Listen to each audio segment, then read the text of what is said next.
Assalamualaikum warahmatullahi wabarakatuh.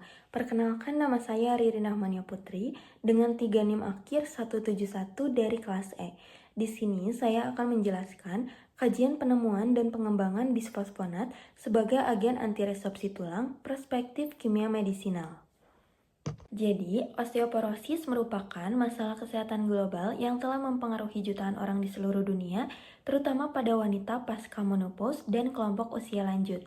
Penyakit ini dikenal sebagai silent disease karena sering tidak menunjukkan gejala hingga terjadi fraktur yang serius.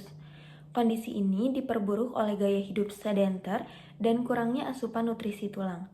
Dampaknya meliputi fraktur vertebral dan fraktur hip yang menurunkan kualitas hidup serta meningkatkan risiko kematian hingga 20-30% setelah fraktur hip. Selain itu, osteoporosis juga menimbulkan beban ekonomi yang sangat besar bagi sistem kesehatan. Tulang merupakan jaringan dinamis yang terus mengalami proses remodeling sepanjang hidup, dan proses ini melibatkan keseimbangan antara pembentukan tulang oleh osteoblas dan resorpsi tulang oleh osteoklas. Apabila keseimbangan ini terganggu dan aktivitas resorpsi lebih dominan, maka akan terjadi penurunan massa tulang. Kondisi inilah yang menjadikan dasar terjadinya osteoporosis dan penyakit tulang metabolik lainnya. Selanjutnya, osteoklas sebagai target terapi. Osteoklas merupakan sel utama yang bertanggung jawab dalam proses resorpsi tulang. Sel ini bekerja dengan menciptakan lingkungan asam pada permukaan tulang serta mensekresi enzim proteolitik untuk menghancurkan matriks tulang. Aktivitas osteoklas dikontrol oleh sistem sinyal RANG-L, OPG. Karena perannya yang sangat sentral dalam kehilangan massa tulang, osteoklas menjadi target utama dalam pengembangan terapi antiresorpsi.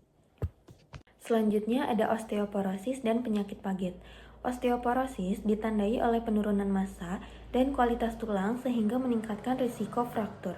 Sementara itu, penyakit paget merupakan gangguan remodeling tulang yang bersifat lokal dengan aktivitas osteoklas yang sangat berlebihan.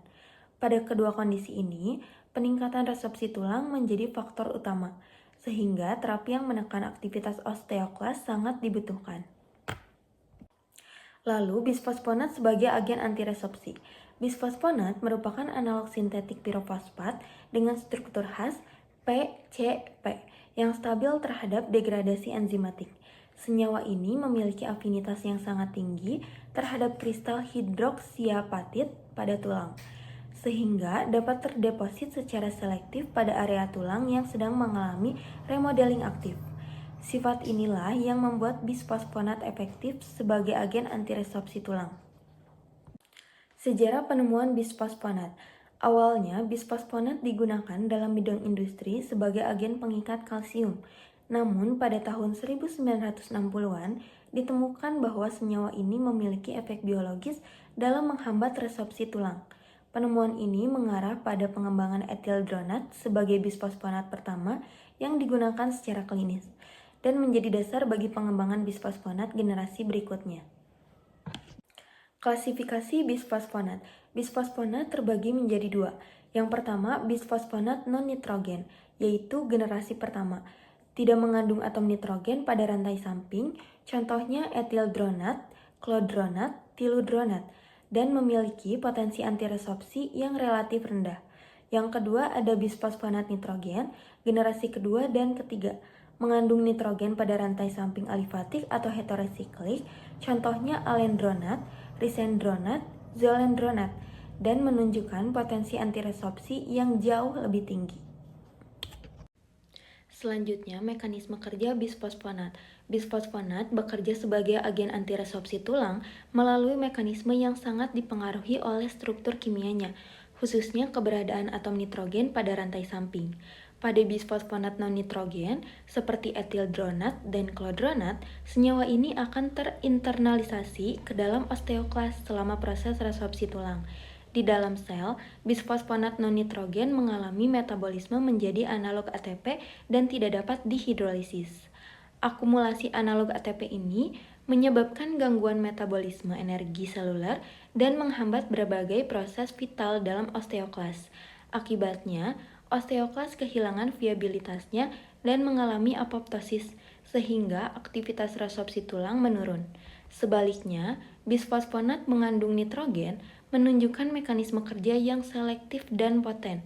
Golongan ini menghambat enzim farnesil pirofosfat sintase pada jalur mevalonat, yang merupakan jalur penting dalam sintesis isoprenoid. Penghambatan jalur ini mengakibatkan terganggunya proses prenilasi protein GTPase kecil seperti RAS, RO, dan RAB yang berperan penting dalam pengaturan sitoskeleton, transport vesicle, dan kelangsungan hidup osteoklas. Gangguan pada proses ini menyebabkan perubahan morfologi osteoklas, hilangnya kemampuan resorpsi tulang, serta induksi apoptosis secara bertahap. Lalu, optimasi struktur kimia SAR. Peningkatan efektivitas bisfosfonat tidak terlepas dari penerapan prinsip struktur activity relationship dalam kimia medisinal.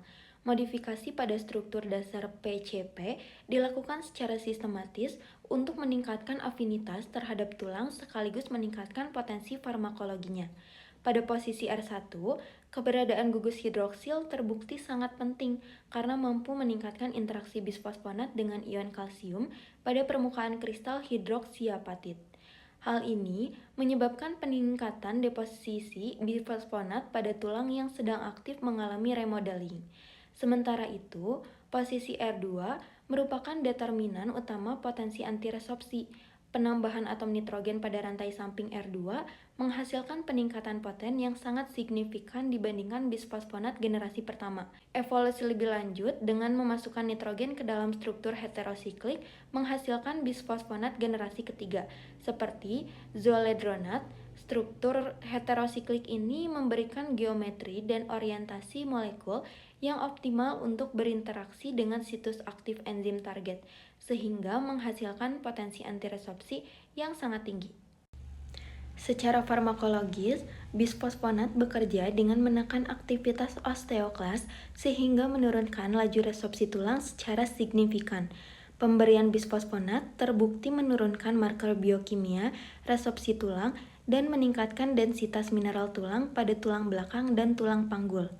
Efek ini berkontribusi langsung terhadap penurunan risiko fraktur vertebra maupun non-vertebra pada pasien osteoporosis.